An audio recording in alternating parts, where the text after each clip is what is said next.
I am going to attempt to do a video today forward facing so that you can actually see my face rather than just my hands, because although I have lovely hands, they are unmanicured and oh, I've just realised actually, look, I filed all my nails apart from that one, which is a bit random. I don't even know why.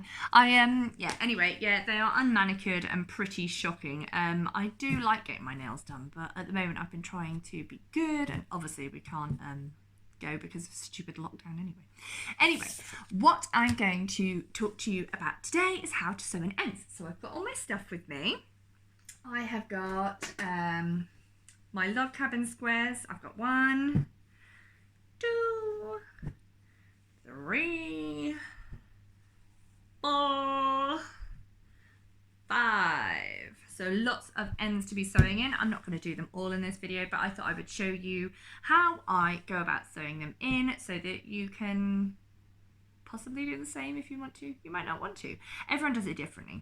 When I did my live on Instagram the other day, I said there is no right or wrongs in crochet apart from just tying off the ends and snipping when you sew in ends. Or that is not sewing in ends. But yeah, so the only thing you can do wrong is just to cut them off because your work will unravel. I may have done this. Let's not go there. It will unravel. It won't be a pretty sight and you'll regret the day you ever did it. So I thought I will come on, I will show you how I sew in my ends, and then you can have a go and do it my way if you want to, or you can do whatever you like because it doesn't matter really. So I've got all my crochet bits that I need to sew in. Don't need my crochet hook, that was what I was just about to show you. And I've got my tin, which as you can see, it's magic. The scissors stay on the front. Actually, no, it's not magnet. It's because, not magic, it's because there's a magnet on the inside. I honestly would invest in one of these. I never had one before, and then my friend Angie got me this for my birthday. The magnet, that is, not the tin or the scissors. So inside you can see I've got a little magnet which has my favourite needle on it, and it's from Tracy from What Mustard Made. I'll put a link in the description. And basically what you get like 2 sections. Oops. So there's a magnet on here that you can move around, or you can put it on your clothes, things like that. If I can get it off. Come on, magnet, you too sticky. I don't can't get it off. Ooh! Okay, so you can actually put it on your clothes, which I rather like this. Ooh. She says, look! And then, ping! Isn't that clever? You'll never lose them. So you could even do that. Just walk around with a pair of scissors on your front. I mean, I'm never going to do that. The way I do it is I literally have it on the inside of my tin so that I can have my needle on there. I turn it the wrong way around. It's like, what am I calling it? What do you call it actually? Repelling? Opposing? It doesn't like it. Put it that way. Ah, there we go.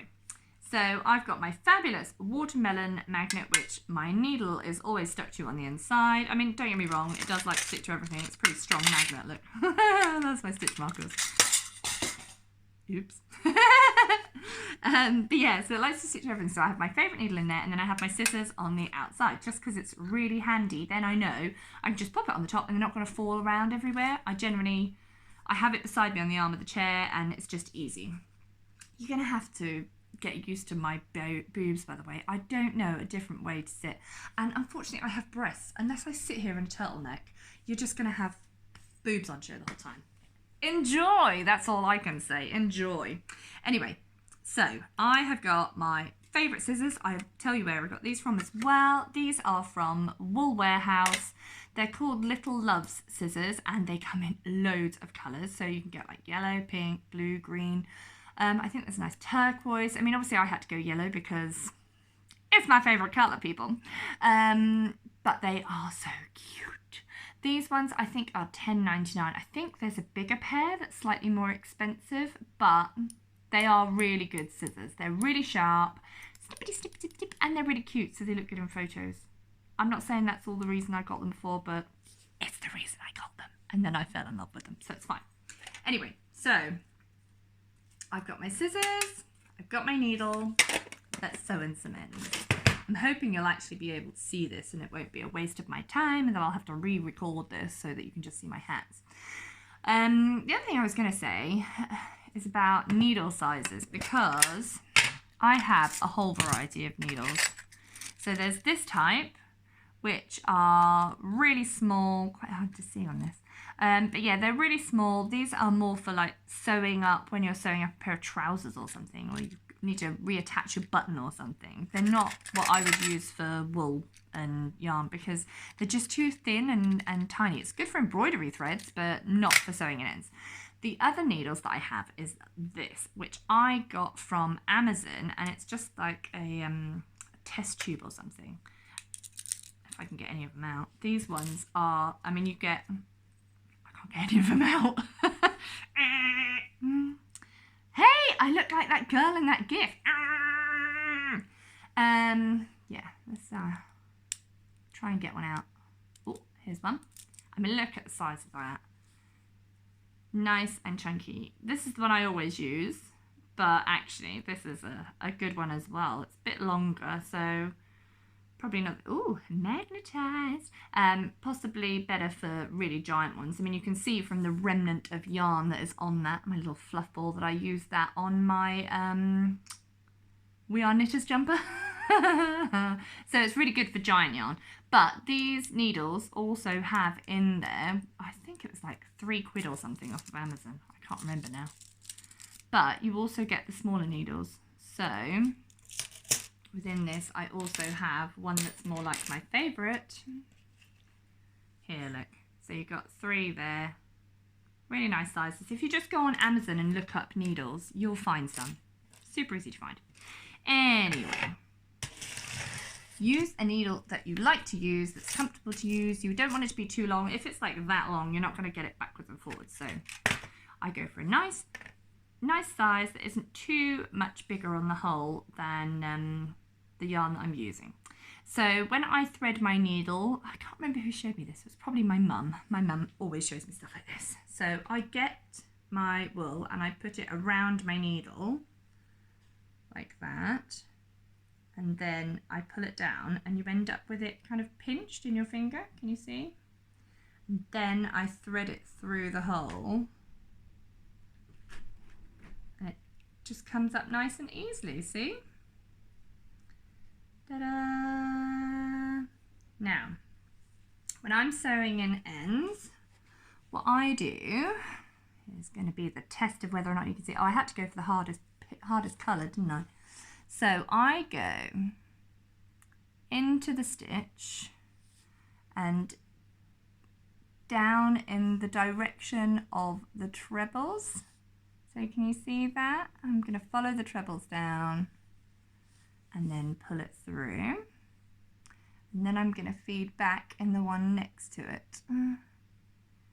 Trebles, trebles. Isn't there a song about troublemaker? Troublemaker, you're a troublemaker. Molly Murs, maybe? I don't know. Anyway, so down there. Ooh, I went into another one. So I've gone up one and then I'm coming down the next one. Gotta pull, you don't want to pull too tight, otherwise you're going to start making your cluster change shape. So it's just pulling it but not too tight. Now I'm going to go down the next one. Again, not pulling too tight, otherwise it's going to pull it out of shape. And then back up again. I try and find a bit that feels like there's a bit of resistance because it means that it's kind of going to get stuck in there. I think that's a good thing if there's a bit of resistance. So I'm going to pull that up again and just let it come off. So I've gone up and down. I went down each treble of the cluster and then back up once more. So 4 times, and then I'm just going to snip it off. In theory, it shouldn't come undone. I mean, you never know. You never know. Ooh, hope it didn't make a sick one. It's the stand that it's on. It's very easy to knock. I just looked at my own boobs. When you've got good kahunas like me, you gotta check them out yourself. Right, okay. So, what am I on to next? I'm going to do orange next. I'll do a few of these and show you a few times, and then that'll be that. If I do too long, then it'll go on, the video will go on for ages, and you'll wonder what you came for. Plus, it'll take about 10 hours to upload. Who knew YouTube took so long? I think everyone else did. Right, okay, so I am going up into the stitches, and then I'm going to go down again, like so. That's number 2. Then I'm going to come up again. Number 3. Now, the reason the house is so quiet is because Mark has gone off with girls. They have been crazing me today. Honestly, I don't know how some people homeschool all the time. I mean, I haven't even attempted to do it in homeschool today. That just hasn't happened. I've just been trying to keep them from killing each other. Basically, I've just gone up another one. Right. So that's my last one. That's the 4th one. Mealy, I mean, she's allergic to egg. And we have been trying to get her back on egg doing the egg ladder. So that means that she has a little bit of egg here and there. And since her birthday, which was on Tuesday, she's had some cake which has 1 egg in it. So it's a big cake with 1 egg. And she's had some every day, and she has woken up the grumpiest person that you could ever meet every single day. And I'm sure it's because the egg is giving her like a bad tummy and making her a bit uncomfortable. Because Mark has the same thing. If he has dairy, woe betide anyone who comes into his zone, tell you. He is grumpy as hell. And he said to me, oh, it's probably like when you have your period. So I'm going to wrap it around my needle, sorry. Thread it through, and then go back in. And he said, it's probably like when you've got your period. You get stomach ache and you feel grumpy. And he said, not every time. You know, so get in trouble otherwise. I'm not as bad as I used to be. But yeah, she has been so crabby, and today, I mean, I had to put her on the naughty step for punching her sister.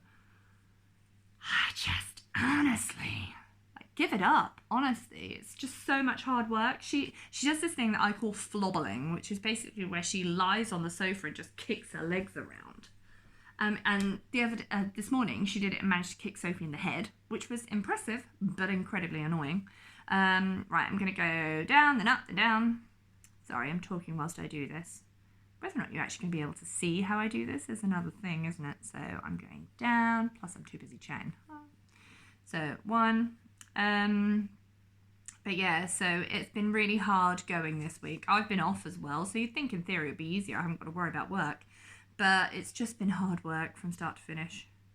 I'm actually quite looking forward to going back to work on Tuesday. I love them. I love my children dearly, but sometimes they're really hard work. And I resort to hiding in the fridge and eating chocolate. What's become of me? Right, anyway, so I'm going down again. I mean, the amount of weight I would have put on during this stupid lockdown, honestly. I mean, it's not stupid. I get it. We're all trying to keep each other safe.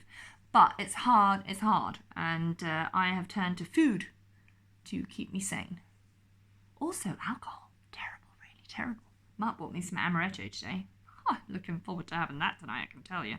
Right, so I've done my 3, and now I'm going back up for my number 4. Ta-da! One thing I don't know if people do, but I have in the past, going back to the ends, tried knotting my yarn and then weaving in the ends.